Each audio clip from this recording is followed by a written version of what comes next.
د 4 کال 15 میاشتې کېږي چې دا کار مې شروع کړی دی د پولیو ته. زما د خاوند 15 کال کېږي چې وفات یې کړی دی. زما زامن وایي خلک پر موږ خاندي، وایي مور پولیو کوي. ما ورته ویل ملځه یو خو د ثواب په نیت کوم چې د ماشومان د رنځ شی دی، دویم چې دی خپل د واک دپاره کوم چې خپل صحت مې سمي.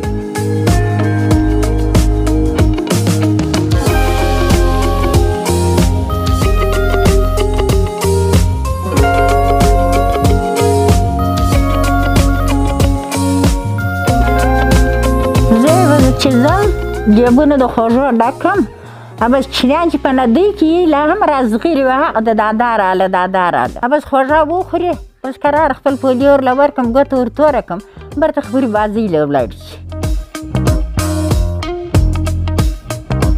لږ کورونه چې دي زه صرف د کوچنیانو د معذورۍ د کوچنیانو د حفاظت چې پاکستان د پولیو د دغه څخه خلاص شي.